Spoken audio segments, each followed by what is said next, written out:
Whenever you're ready. All right. Next class. Whenever you're ready in the next 30 seconds. My name is Deno and my topic is texting. We all text. I text. I think it's fair to say that most of you guys are frequent, if not pretty religious texters. I'd like to start with some statistics. In 2008 to 2010, that time period, the number of calls, the number of time in calls dropped by 50%. And the number of texts more than doubled. Since then, it's only become more popular and exponentially risen, the number of texts and amount of people texting. Which leads me to my main claim, is that texting has a negative impact on the younger generation's communication skills. I know this seems kind of off because texting is communicating, and we all do it. And it helps to stay in touch with a lot of people that you don't have to be around all the time. I don't want to be around all the people I'm with all the time to have to talk to them. Through texting, I'm able to talk to them throughout the day and always keep up with what's happening. But it does have its downsides. Texting is the ideal form of communication for miscommunication. Texting is not something that you're always going to send and think or should expect the text to come through to the other side and get the same message that you tried to put out. Example is, I'm sure many, if not all of you, have sent a text that doesn't really go through the way you want it. What does that mean? How am I supposed to believe that? Sarcasm doesn't go through well. Many things don't.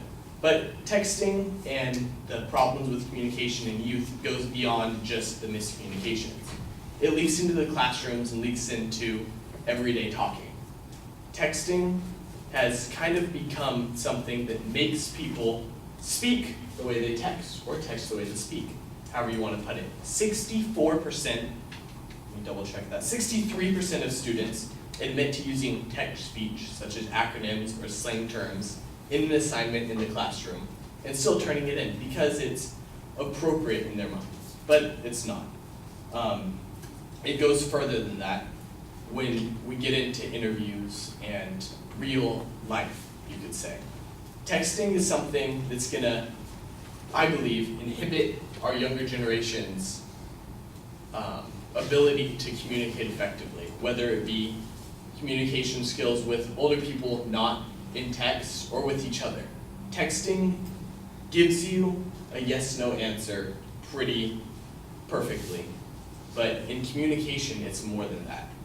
Your body language is a key factor, and psychologists and doctors are actually saying that texting can be bad for you.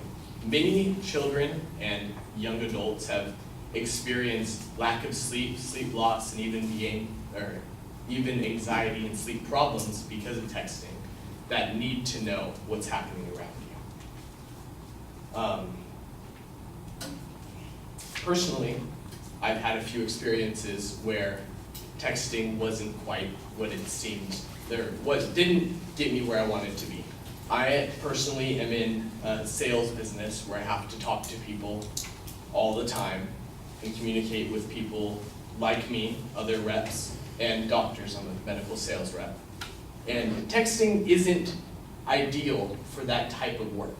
We talk in person, we form relationships and bonds, and you simply can't do that through a screen.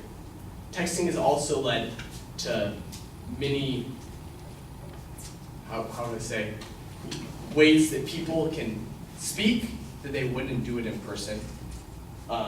There's a statistic that 59% of people would rather break up over text or say something mean or harsh over text they wouldn't do in real life. It just puts a skirt on your ability to be yourself and talk to people. It may be what you want to say, but it's not something that somebody would truly say to someone's face when they're able to see your reaction and your emotions in real life.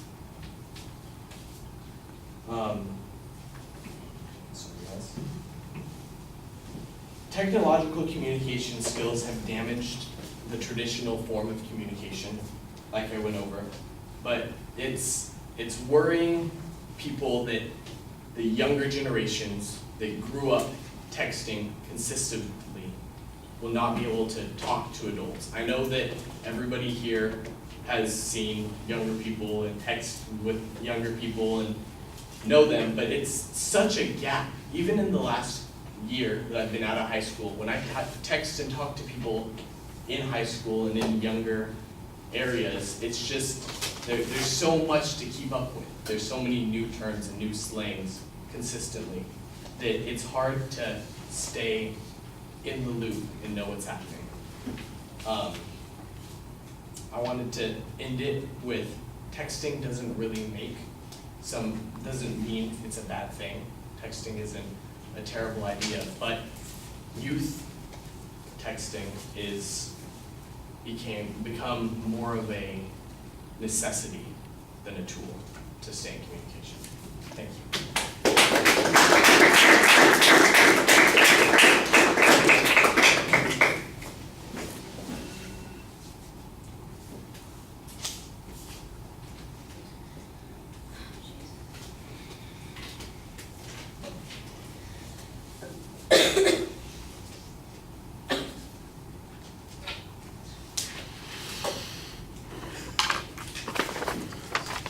You want to give me that outline now? I give it to. Oh, we already passed it out, so you don't have one? Okay, No, gotcha, I'll gotcha. email you Gotcha. one tonight. No, just bring it next time, that's fine. All right, you ID the topic pretty clearly, that's fine. I like the background information to kind of set up what the controversy is, that's okay. Your proposition is very clearly stated, so that's the best thing in the speech because I know exactly what your general argument is going to be. Now we run into a couple of problems. The content of the speech is not really previewed for the audience, and it really feels like you're wandering around on some of these points, repeating the same idea over and over again, and you need to have a much stronger structure for your argument. It should come down to the claim that you made that says, texting is having a negative impact on younger generations of human communication skills. 1, it is decreasing their ability to relate to people face to face. 2, it is making them dependent on acronyms, shortcuts, and other texting terminology as a way of communicating. 3, they are losing the experience opportunities to communicate as human beings that they would need to communicate. Something like that. And then go to your first point and tell us what your proof is on that individual point. As it was, I just kind of felt like I was on a loop where I kept going through the same kinds of ideas over and over again. And once in a while you'd plug in some information or an example, but then we'd be coming back to something else, and it's not building as an argument. And so the secondary claims need to be a lot clearer. There's no preview of what the secondary claims are, and there's not a structure when you get to those points. So that is definitely problematic. On the evidence, I think we run into some similar kinds of issues. You had a couple of pieces of statistical information, which I thought that's good. I didn't hear any source citation for that information, though, which means that it's almost as if I'm hearing, somebody told me, or I heard somewhere, and you want to be much more specific about your citations of information. You had some hypothetical examples that you're using, and you've got a couple of personal examples that you use. The personal examples are more abstract than you want them to be. I mean, you should be able to identify, here's an example of a problem I couldn't talk to a doctor about using a text message that just wouldn't work. Here's a mistake that was made when I was texting my friends or my girlfriend or something like that. Even if it's just a personal example, it ought to be fairly specific. I'm sure that, my guess is most of you could probably go onto Facebook right now, find a whole bunch of memes that are based on autocorrect about how people have been misunderstood, and there's at least an example that you could look at that's a lot more specific. So you need something like that, a lot more information like that. So I understand the general point that you're making. It needs to be more clearly organized, and your evidence is not as well developed as it should be. On the other hand, you spoke very effectively to the audience. You're very direct in the way you're communicating. I think you do a good job building credibility that way and using your personal experience. All right, thank you.